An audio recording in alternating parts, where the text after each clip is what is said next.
porque às vezes abre horizontes que é importante de riscos que talvez vocês não saibam que vocês tenham hoje, tá? E aí a gente vai falar um pouquinho agora sobre a famigerada declaração de imposto de renda que começou, né? Estamos... Tá compartilhado, né, a tela? Perfeito. Então, começou o prazo da declaração de imposto de renda, que teve seu início, se eu não me engano, no dia 23 de março, e ela vai até o dia 29 de maio. Então, a gente vai entrar aí no período crucial para enviar as informações do IR. Todo ano, basicamente, a gente traz uma apresentação parecida com essa, mas quando chega a documentação da declaração de imposto de renda, eu falo, gente, não é possível que a gente está falando exaustivamente sobre esse assunto, parece que não entrou na cabeça de todo mundo, então eu vou repetir sobre desmistificar o imposto de renda, porque é muito importante. Bem, lembrando que eu sou a Marina Vesco, da WV Contabilidade, sou contadora e advogada tributarista, e nós três, a Thaís, o Valdemir, e eu somos os líderes da WV Contabilidade. Estamos aqui sempre para atender tanto a sua pessoa física quanto a sua pessoa jurídica da melhor forma possível, sempre com muita transparência e clareza nessas comunicações.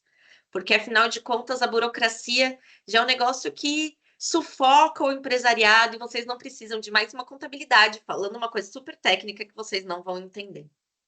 Bem, a primeira coisa é não tenha medo da malha fina, mas também não subestime ela. Não adianta você ficar desesperado com a malha fina da declaração de imposto de renda, depois que já chegou aquela carta, o famoso auto de infração na tua casa. Vamos ser preventivos nesse caso, porque a Receita Federal, hoje em dia, dá ferramentas para a gente ser preventivo e não receber uma multa surpresa de 75%, porque a Receita acha que você sonegou, quando na verdade você só esqueceu. Então, aqui, eu vou mostrar para vocês como que a gente faz a consulta da malha fina, mas primeiramente, quais são as obrigações? Quem precisa declarar imposto de renda? Esse é o primeiro ponto para não cair na malha fina. Se você não declarar, o risco que você tem é de ter o seu CPF bloqueado. E ninguém quer estar lá no mercado fazendo um Pix, passando cartão, e aí não consegue passar porque não entregou declaração de imposto de renda.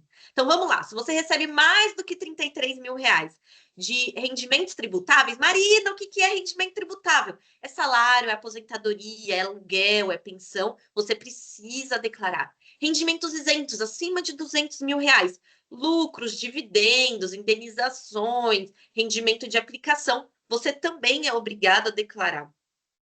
Se você recebeu ganho de capital, e aqui toda vez que você vende um imóvel, obrigatoriamente você precisa declarar a sua sua declaração de imposto de renda, mesmo que você tenha sido isento, para falar para a Receita, falar, olha, o aumento do meu patrimônio foi, por exemplo, devido à venda de um imóvel.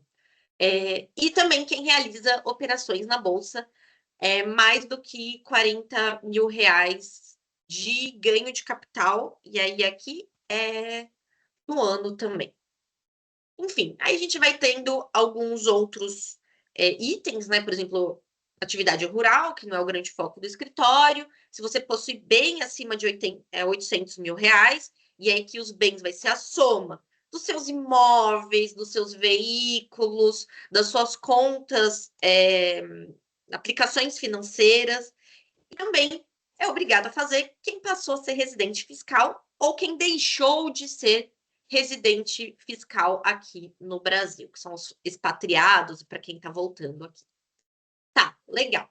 Um ponto que eu quero botar aqui é cuidado com a pré-preenchida. Não quer cair na malha? Confere as tuas informações. O que a gente mais tem aqui, a gente está já nessa rotina exaustiva de R, está vindo com muito erro. Muito erro. Por quê? Vamos olhar para o lado da contabilidade?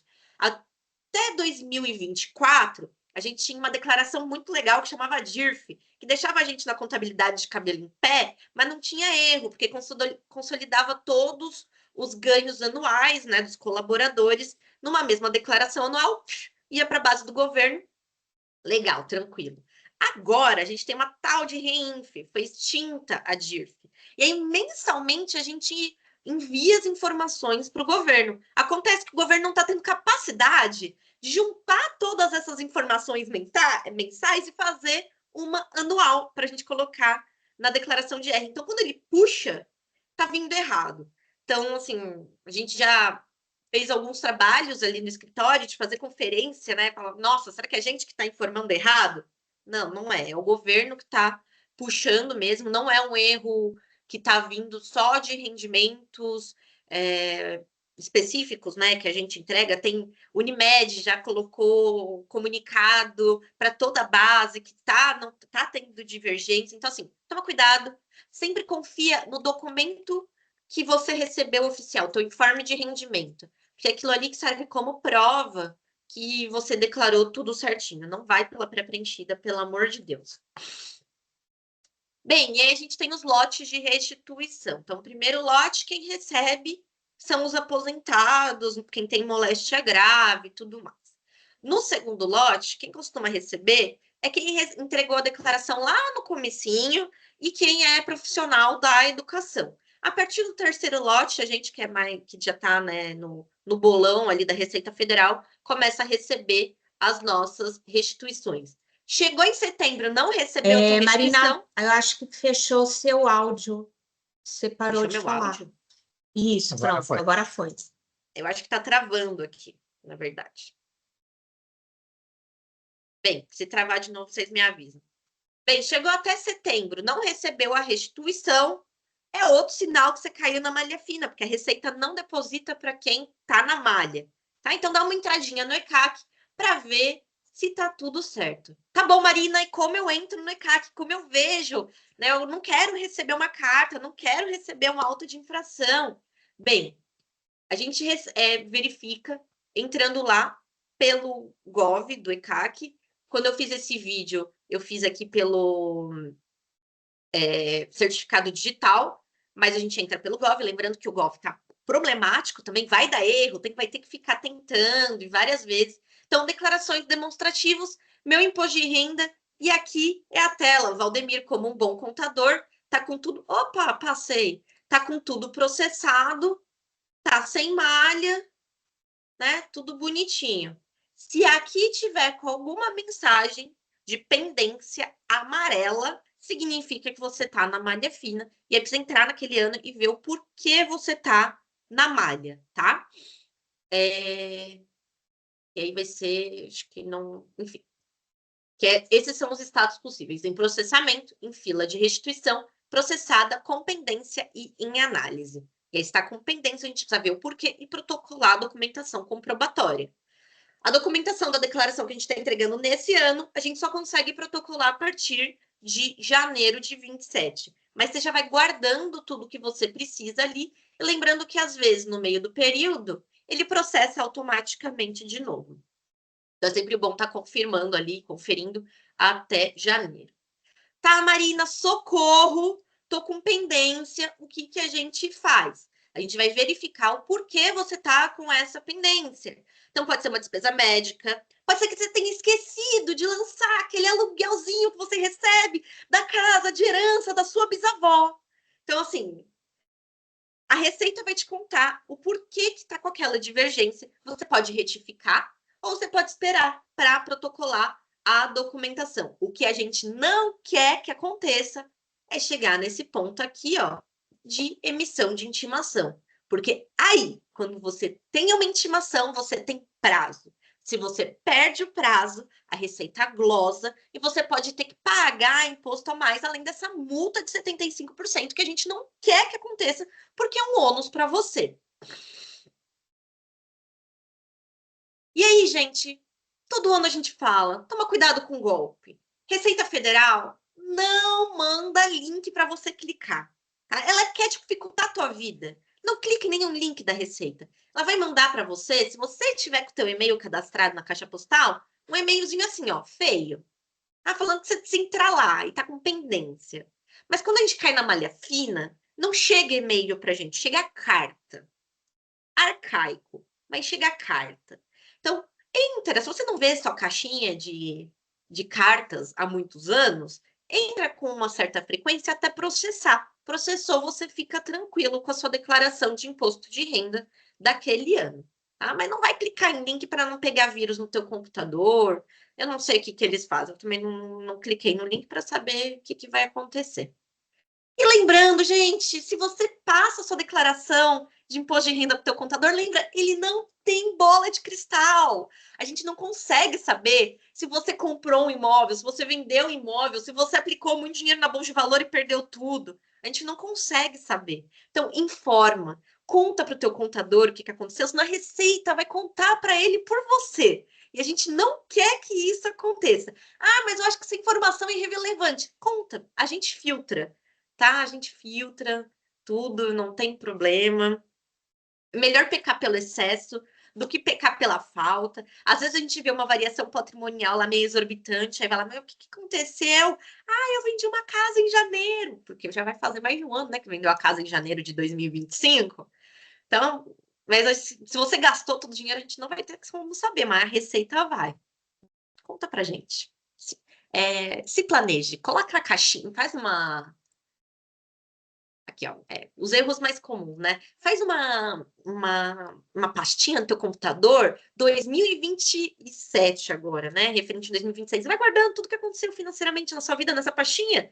Chegou na época do EI, só compartilha com a gente, né? Com os informes de rendimento. Vai facilitar a tua vida, a nossa vida, a vida de todo mundo. Bem, os erros muito comuns na declaração de R é não relacionar todos os rendimentos tributáveis. Isso aqui cai na malha fina na certa. Então, aluguel, saque de previdência, ação trabalhista, aposentadoria, pensão, tá?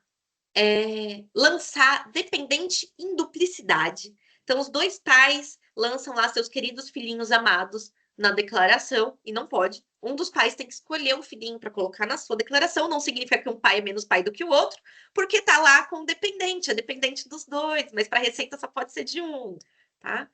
E lembrando que o plano de saúde sempre acompanha o titular da declaração. Então, se eu sou lá, sou CLT e tô pago o plano de saúde de todo mundo no meu trabalho, no meu informe de rendimento, vai estar lá aparecendo toda a minha família no meu informe. Só que eu informo o meu plano de saúde na minha declaração. Meu marido vai informar o plano de saúde dele na declaração dele.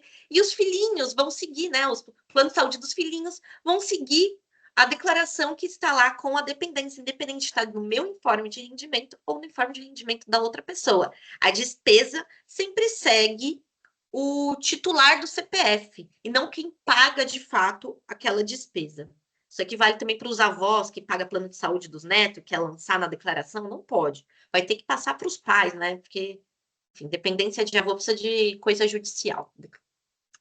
E aí, gente, exaustivamente, sobre sobre ganho de capital. Todo ano eu falo sobre isso e todo ano tenho cliente pagando multa de R sobre ganho de capital. Vendeu imóvel, conta pra gente. Conta para o teu contador. A gente tem que fazer uma declaração própria para venda de imóvel. E o vencimento do IR sobre ganho de capital é no último dia útil do mês subsequente ao da venda. Tá? Tem que interiorizar isso na cabeça, deixar estampado no cérebro. Porque, juro, eu fico triste de cliente pagando multa sobre R, sobre ganho de capital. Você fica triste também, né, Valdemir? Né? Triste. Porque a gente avisa, mas Com não adianta. certeza. Todo ano, eu falo, não, esse ano eu não vou fazer nenhum em atraso. Vem. Incrível. Lembrando que o mesmo vale para IR sobre ações na bolsa e sobre FI, né? Porque antigamente era famoso fazer operação na bolsa de valores. Hoje em dia, o famoso é investir em FI, fundo de investimento imobiliário. Todo mundo tem esse negócio aí na declaração. FI não é a mesma coisa que aquele fundo normal lá que o seu só XP, teu banco oferece. Ele é um fundo especial com regras especiais, inclusive na venda desses ativos, tá? Então fica atento. E a pergunta, Marina, eu posso atualizar o valor do meu imóvel na minha declaração, porque o valor de mercado dele é muito maior do que o valor de aquisição, porque ele foi adquirido há 20 anos atrás. Não, querido, não pode. Esse daqui é um dos requisitos, né, dos itens que a gente vai ver para fazer o cálculo do IR sobre ganho de capital. A única hipótese de fazer atualização de imóvel é se você paga o financiamento. E aí tem aquela parte dos juros que a gente vai pagando por banco todo mês e ficando triste, porque a gente paga todo ano um tantão e quando vê o saldo devedor é maior do que o ano subsequente, né, o ano anterior, é desesperador? É, mas esse valor você pode lançar para atualizar o valor do teu imóvel, tá bom? De resto, não pode. A gente tem a questão das benfeitorias, que pode ser lançado, aquelas, tipo, obra. Tem que tomar muito cuidado. Nunca vi pegando em malha fina de IR sobre ganho de capital. Mas você tem que fazer uma pasta guardando todas aquelas despesas que você teve no teu imóvel, tá bom? Então não adianta só pegar e lançar qualquer valor ali, a gente precisa ter a comprovação documental. E por que eu estou falando isso? Faz 2 anos que o governo lançou programas de atualização de imóveis, no qual você adiantaria o IR sobre ganho de capital numa alíquota menor, e quando você fosse vender, você teria lá já um abatimento. Então, assim, eu sinto que o governo está olhando para imóvel e pode ser que em algum momento ele faça um pente fino aí nessas vendas, principalmente desses últimos 2 anos, porque ele já tem essa base de dados, né, de quem fez a atualização incentivada ou não. Lembrando, vendeu um imóvel, você tem 5 anos, né, para ser autuado para a Receita Federal. A Receita Federal sempre dá um prazo de 5 anos para fazer qualquer tipo de autuação. Passou 5, ela perdeu. Tá, legal. Já dei a sugestão aqui para você fazer uma pastinha guardando tudo de financeiro que guarda que acontece na tua vida, principalmente despesa médica, que vai ajudar muito para quem tem mais de uma fonte de renda, teria que pagar imposto. E aí as pessoas ficam para mim, Marina, socorro, me ajuda, não quero pagar 15 mil reais de imposto. Eu falo, gente, você precisa, tem despesa médica? Não, sou saudável. Ou não, não juntei, não pedi a nota para o meu dentista. Enfim, perdeu, né? Hoje em dia tá tudo com Receita Saúde, tá tudo vinculado, então não dá mais para pegar essa nota em atraso, igual a gente fazia alguns anos atrás. Legal para os dentistas e pessoal da saúde, né? Porque era uma loucura ter que ficar retificando declaração dessa galera aí. E Marina, vamos lá, o que que deduz do imposto de renda e o que não deduz? Deduz as despesas de saúde, instrução, tudo mais. Aqui eu vou trazer algumas diferentes. Pilates feito por fisioterapeuta, com nota fiscal, deduz. Psicólogo, essas despesas de instrução, lembrando que precisa ser uma educação formal, não adianta ser aquele curso livre, tipo inglês, costura, sei lá o quê. Não adianta, precisa ser como se fosse regulamentado pelo MEC, de coaching. Já tive gente mandando nota de coaching para lançar. E aporte no PGBL com P de plano. Tá? O que não deduz. Eu sei que você considera o seu bichinho de estimação um filho, mas a despesa com o veterinário não é despesa médica para fins de imposto de renda. Então, a gente não pode utilizar veterinário como gasto dedutível do IR. A gente também não gasta, não lança remédio. Parece despesa com saúde? Parece, mas não é profissional, então não pode. Igual não pode cuidador, que para mim é uma despesa clara de saúde, né? Seu parente ali mais idoso, tá adoentado, você arca com aquele ônus de cuidador, mas infelizmente não tá na lista ali que a Receita Federal considera como despesa de saúde. Nutri, também não pode. Enfermeiro, também não pode, tá bom? Se lançar, cai na malha e dá problema. Vamos lá, gente. Receita Federal, tributação nova. A partir de 26, a gente já tem um vídeo aqui, né, que a gente fez, um evento que a gente fez aqui no escritório só sobre reforma tributária. E eu resolvi trazer de novo esse tópico para vocês, que é a tributação de altas rendas, que é aquela tributação que vai acontecer quando a gente tem. Deixa eu ver se está aqui. Pronto. Quando a gente tem 50 mil reais de distribuição de lucro. Essa tributação ela já está acontecendo, a gente vai declarar ela na declaração lá de 2027. As guias que a gente vai mandar agora, teve essa distribuição maior do que 50 mil, vai ser agora no primeiro trimestre do ano, a gente está fechando trimestral essa parte de distribuição de lucro. Mas se você teve variações durante o ano e no final, lá na declaração de R, dá os 600 mil reais anuais, também vai ter que pagar essa diferença de imposto de renda. A gente não sabe como vai ser muito bem, porque a gente não tem um sistema, né, onde a gente vai informar e tudo mais. Mas é uma tributação nova, que já é uma realidade. Lembrando que ok, tem a tributação de altas rendas, a gente também vai ter isenção até 5 mil reais, mas tudo isso vai acontecer só na declaração que a gente vai entregar em 2027. E também a gente tem o IBS e o CBS sobre aluguel. Esse daqui vai começar a valer a partir de 2027. No nosso apresentação sobre reforma tributária também a gente esmiuça mais sobre esse assunto, mas só relembrando que para quem é pessoa física e tem locação de imposto de renda, locação de imposto de renda, ó, locação de imóvel, além do IR, naquela alíquota progressiva de 27,5%, também vai ter o IBS e o CBS, porque você vai ser considerado como equiparado a PJ. Aí tem os requisitos, né? Se a renda do aluguel advém de 3 imóveis diferentes e soma-se 240 mil reais anos. Então, é uma regrinha, né? Precisa ter mais de 3 imóveis com uma renda superior a 240 mil reais ano. E também tem as locações de curto prazo. Então, a galera do Airbnb, independente do valor do aluguel, o Airbnb vai informar, acredito, essas rendas para a Receita Federal, porque já houve uma super atuação ano passado referente a isso. E aí também vai ser equiparado a PJ para IBS e CBS, a partir de 27. E também vai ter, para quem é equiparado à pessoa jurídica, na alienação de imóveis, quando você tem alienação de mais de 3 imóveis no ano. Então, aquele pessoal ali na pessoa física que opera com um profissionalismo, né, com aluguéis de imóveis. Então, se vocês têm aluguéis de imóveis, talvez seja interessante a gente fazer um planejamento tributário para analisar qual é a melhor estrutura de tributação desse patrimônio a partir de 27. O ideal é a gente começar a olhar agora isso em 26 para não tomar susto o ano que vem. E uma coisa importante, né, que eu falo todo ano, é que a gente consegue doar uma parte do imposto de renda que a gente tem que pagar lá na nossa declaração.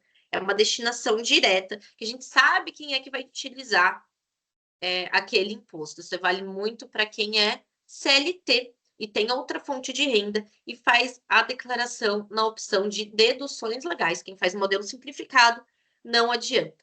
É bem simples, é direto na declaração. Você só precisa ter uma instituição que consiga sacar esse dinheiro no fundo. Aqui no escritório, a gente já trabalha há alguns anos com uma instituição que chama Ama Pirassununga. Ela atende crianças lá em Pirassununga, no interior de São Paulo, com escola, é um pós-horário da escola. A gente fez uma visita lá e o projeto deles é muito legal. A gente sabe que, de fato, eles conseguem sacar a verba do fundo e conseguem utilizar ali com um projeto social muito legal. Bem, algumas isenções, porque também a gente tem que falar de não pagar imposto, né? Então, a gente tem há muitos anos já, não sei mais quantos anos, que a pensão alimentícia é isenta do imposto de renda. Por incrível, para minha grande surpresa, ou triste surpresa, ainda tem gente sendo autuada por causa de pensão alimentícia, que não regularizou lá na época, caiu na procuradoria, tá lá na dívida ativa, uma dívida que não deveria nem estar sendo cobrada. Então, assim, vale a pena, se você conhece alguém que recebe pensão e pagou pensão, pagou IR sobre essa pensão, ver se está tudo certo, se ela regularizou lá na época. E acho que é uma grande isenção de imposto de renda, é a isenção de imposto de renda sobre portadores de moléstia grave. Vamos ver que acho que está aqui. O que é moléstia grave? Essa lista taxativa da Receita Federal. Quem tem essas doenças e é aposentado ou pensionista, a gente consegue pedir, né, solicitar a isenção integral do imposto de renda sobre os proventos de pensão e aposentadoria, não sobre o aluguel da casinha da sua bisavó, e restituir os últimos 5 anos. Tá? Então, é um alívio financeiro que vem para quem está sofrendo de alguma doença naquele momento específico. Tá? Então, sobre aposentadoria, pensão por morte e previdência privada, é sobre esses 3 rendimentos que recai a isenção de imposto de renda sobre moléstia grave. A gente também tem agora a questão da dedução das despesas de saúde, a dedução das despesas de educação para dependentes portadores de TEA na integralidade. Então, quando a gente tem despesa de instrução, a gente tem um limite de 3 mil reais, uns quebradinhos, que não é nada hoje em dia, né? Esse valor está muito tempo fixo. Só que quem é portador de TEA, de autismo, às vezes precisaria ter um atendimento especializado na escola.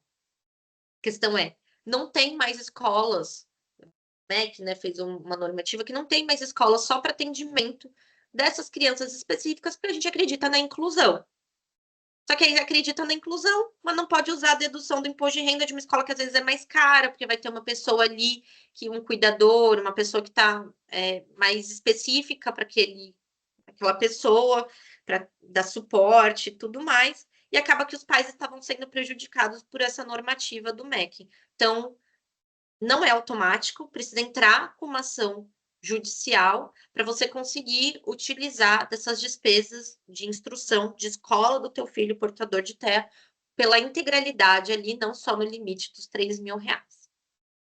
Precisando de mais orientação sobre esse assunto, é só entrar em contato com a gente aqui do escritório, que a gente vai te orientar certinho. E bem, esses aqui são os nossos contatos.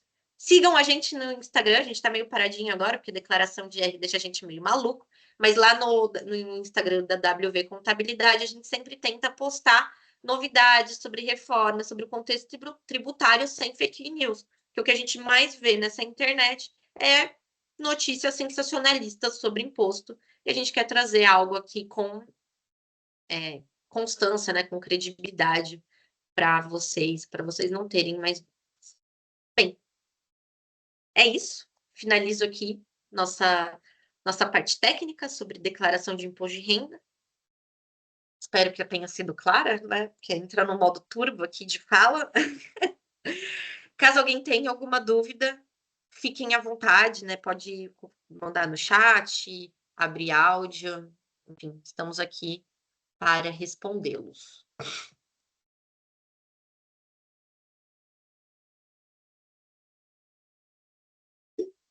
Como diz, né, Thaís? Estamos num ambiente seguro. Pode falar, Podem- Brenda. Você consegue abrir o teu áudio?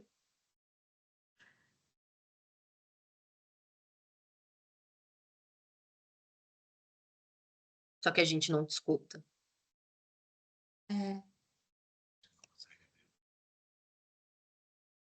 Pronto, a Brenda está digitando aqui no chat. Ela está digitando. Pode mandar aqui pelo chat que eu leio para você. Ou se for uma dúvida muito extensa e quiser entrar em contato com a gente depois, dá uma ligadinha no escritório. Porque às Peraí vezes que a ela tá dúvida de um é a dúvida de digitando. vários. Já diziam os professores. Eu tenho uma reivindicação, viu, Marina? Precisa mudar O quê? aquela minha bola de cristal. Tá muito velhinha já. Você tá cabeludo agora, né? E a bola de cristal precisa ser mais ativa também. Porque ela já não tá mais funcionando direito, precisa uma nova. Fazer um upgrade na bola de cristal. Você tá falando que você quer usar IA para fazer um negócio, é isso que você tá me falando? Tô falando que eu quero uma bola de cristal mais bonitinha, só isso. Eu adoro, tem até uma caveirinha. Tá, deixa eu ver aqui, ó. Brenda tá pagando evolução de obra. Como que ela declara esse valor? Tá, então você comprou um imóvel na planta. Aí vai dando os joinha aí, se é isso mesmo que eu entendi. Se provavelmente você comprou um imóvel na planta, ele ainda não foi entregue, mas você tá pagando evolução de obra lá para a construtora ou para a Caixa Econômica Federal. O que que você vai fazer? Você vai lançar na sua declaração de bens e direitos uma promessa de compra e venda de apartamento no mesmo código de apartamento, que vai ser o 0111, eu acho que é isso, tá? Todo ano, quando você for fazer a sua declaração de imposto de renda, você vai somar os valores que você pagou de evolução de obra, ou para caixa, ou aquelas parcelas que a gente paga para a construtora. Você vai somar tudo, você vai lançar sempre o consolidado, né, de tudo que você já pagou no passado e o que pagou no ano da declaração que a gente está fazendo, ali na situação, que agora a gente está preenchendo a situação de 31/12 de 2025. Então, até entregar o teu imóvel, você vai estar lá na descrição, promessa de compra e venda de um imóvel. Você vai alimentando esse valor com os valores que você vai adiantando como evolução de obra. Você recebeu as chaves do teu imóvel. Aí você ganha de brinde um financiamento, uma dívida. Então, o que você vai fazer nesse caso? Você vai lançar lá em dívidas e ônus reais o valor da sua dívida, do seu financiamento. lá em dívidas de anos reais também vai ter um campo para você declarar o valor que você pagou durante o ano. Então, você vai declarar a dívida, o valor que você pagou durante o ano. Esse valor que você pagou durante o ano, você vai somar com tudo que você já lançou lá como evolução de obra. Então, no final, quando você acaba de pagar todo o teu imóvel, né, olhando daqui 15 anos, 30 anos, né, dependendo do financiamento, o que vai ser o custo de aquisição do teu imóvel? Vai ser a entrada, todas as parcelas que você pagou para a incorporadora, todas as parcelas de evolução de obra e tudo que você pagou do financiamento. Esse vai ser o seu custo de aquisição. E ele é muito importante na hora da gente calcular o IR sobre ganho de capital. Porque tem gente que pega e lança como custo de aquisição o valor que aparece na escritura. E está pagando financiamento. Só que o financiamento deixa o valor do imóvel inflado, porque a gente paga muito juros. A gente quase paga um imóvel de financiamento, né? Um imóvel a mais de financiamento. E aí, quando vai fazer o IR sobre ganho de capital, dá um valor de imposto de renda muito alto para pagar. Por isso que é importante fazer toda essa linha, nessa construção da linha do tempo do imóvel. Deu para entender, Brenda?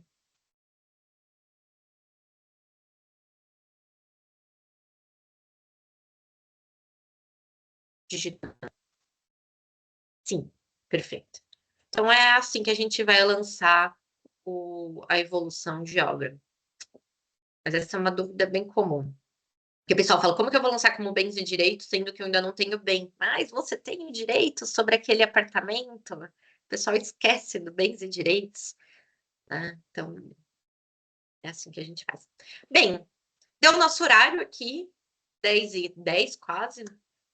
Vamos dar por encerrado essa nossa reunião. Lembrando que qualquer dúvida, tanto referente à ISA quanto referente à declaração de imposto de renda, a gente fica aqui à disposição.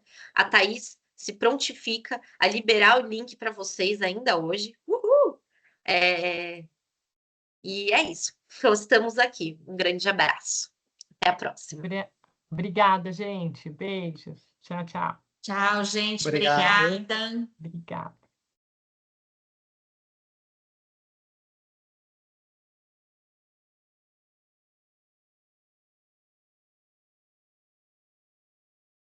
Viu, Thaís? Você se prontifica. É isso Se aí. prontificaram por mim. Aham.